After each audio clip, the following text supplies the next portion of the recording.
You know, Hayes, if you think about this, if you watch all the Rocky movies, and I know you did. Oh, yeah. He no longer was referred to as Rock. He was just Stallion. Right. Creed started that. That's right, yeah. Don't go there. I'm a step ahead of you, Frank. Don't. Just whisper. Yeah. Hey, whisper. What's up, whisper? I think that's what we do. Real talk. I went through the bank drive-through 2 months ago. Yeah. And the teller goes, "Oh, hey, Whisper." I'm like, no, I'm switching banks. He was Stallion. He's Whisper. I like it. Hey, great day to have you here. They're all great days to have you here because you do a great job. But this is a really good, because I think it's a really critical week for all three quarterbacks we follow closely: Richardson, Jordan Travis, and Trevor Lawrence. I mean, a really important week for all three. All three are good players. All three are going to be fine. Don't get me wrong; they're not losing their jobs. Right. But but given where we just were, it's a big week for all three. So I'm going to start today with Trevor, not with Richardson. I think Trevor Lawrence is going to be fantastic. I have not lost any confidence, but I do think he's playing nervous. We had this talk a week ago about gripping the golf club too hard. Yep. I think he looked nervous to me the other day. He said he hasn't lost his confidence. Well, if anybody wouldn't lose their confidence, it's him because he's a confident guy and he should be. But we're all human. You know, if you hit two or three balls out of bounds, you're a little nervous on the fourth swing. Mm-hmm. Where do you think Trevor is with regard to all of that? Well, first off, I agree. I have zero concern long-term about Trevor. Yeah. Like zero, right. Literally zero. He's got some things that he has to fix, and he's well aware of that. But the NFL game is funny because you see all the time guys that come in and they're that first, second year, and they go off, they go crazy, and then the NFL kind of figures them out. And then you see guys, and we can go down the line, there's a ton of these, that are okay the first year or two, but then they kind of figure the NFL out. And that's where I'm hoping Trevor's at.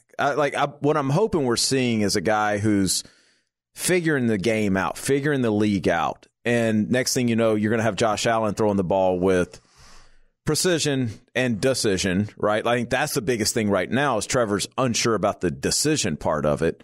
And it's easy to go back and go, well, this guy was wide open. Well, yeah, it's easy to say that now. And it's easy even to say that in the game when you're sitting, 80 rows up. But field level, that game is so fast. Like, y'all have watched games field level in the NFL, right? It's a terrible view because you can't find the ball. Everything's that fast. So I think Trevor's trying to figure this thing out. And with comfort comes better mechanics, comes less pressing, right? I agree. He looks a little uncomfortable, but I think that's what it is. I'll say that, though, and I'll stick to this. They're getting guys open. And that's why I'm not as negative as on the team as I was last year. Right. I still think the NFL's made for this, guys.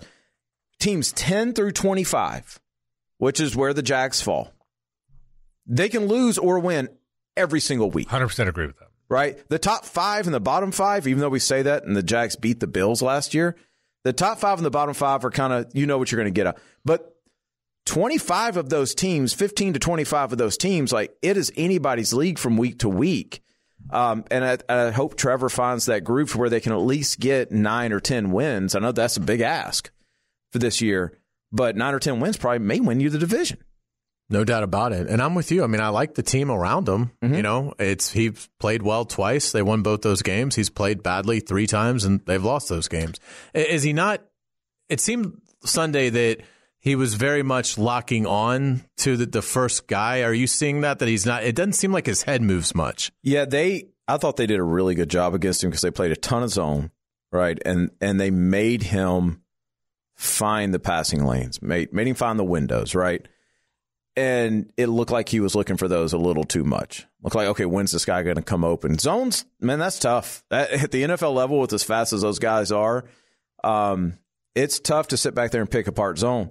You can't do it until you can. And then when you can, you are on your way. Like, I don't think anybody's going to play zone against Mahomes effectively, right? So, I saw the same thing. I think he was pre-snap reading something, and then instead of setting that up with his eyes and his body, he was kind of sticking to it because he wanted to hit that as soon as he could. But hopefully that goes away soon. Hey, Denny, how hard is it for guys to move safeties with their eyes or with their head position while also trying to go through progressions? If you've got a good idea of what the team's doing, not that hard. If you have no idea what the team's doing, it's impossible.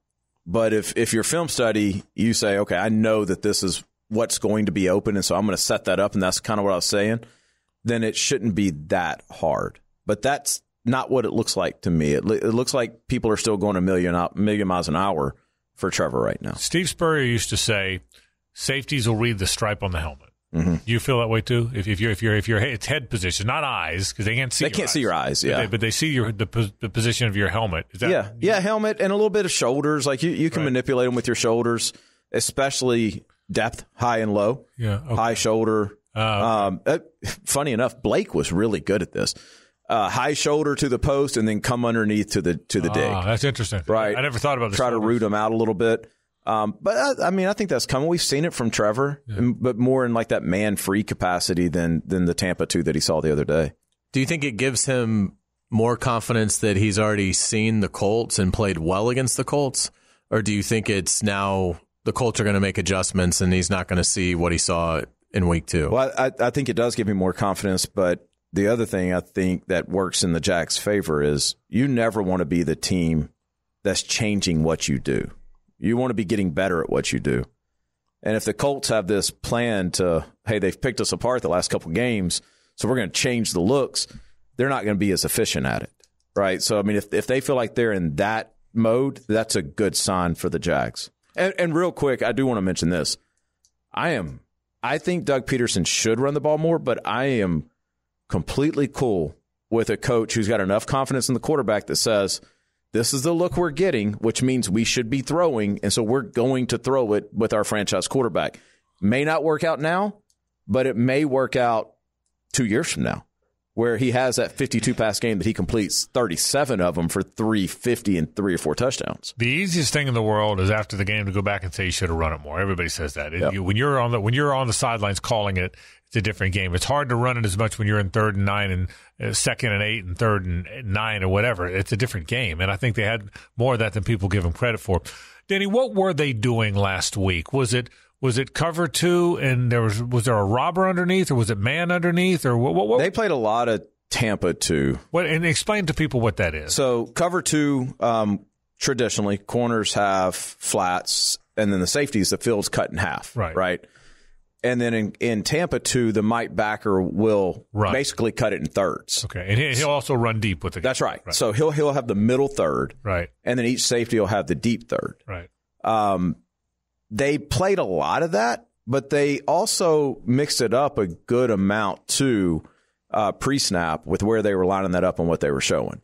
So again, like you were saying about running the ball, it's easy after the play to go back after you've seen the play and go, well, no kidding, they're in Tampa 2. But there's some times where Mike was a little off center. They mixed it up pretty well. I thought 25, whoever that was with the Texans, the nickel, I forget his name, number 25, whoever the nickel guy was. It seemed like he was everywhere. He was in the everywhere. Middle of the field, didn't he? Yep. And he that's the Desmond King. Desmond King. I thought they did a great job of knowing what the Jags were trying to get. Yeah. Like that's what it looked like to me. It looked like they were setting the Jags up, like you were saying, in situations where they had to push the ball up the field, and then jump into that Tampa 2. And the Tampa 2, like you kind of want to hit something underneath, or you want to play action. Like that's the big thing. If you can play action against a Tampa 2 and hold that mic, you can beat it. That would be the argument for lack of run if there was one. So you beat it. So I understand what you're saying. If you're playing Tampa 2 where the mic drops, if you hold them with play action, the deep middle's open. That's right. Okay, which makes sense. Yep. Were you surprised on his interception in the end zone? No, actually, I wasn't. I actually tweeted this out. I saw what he saw. Stingley, there was not a wide out to that side, right? And so the look, when you're that deep into the field, you're going to get man, right? And so Stingley came down pre-snap, looked like he was going to take you to the tight end or the running back. And then at the snap, Stingley actually came down further and looked like he was going to take the running back.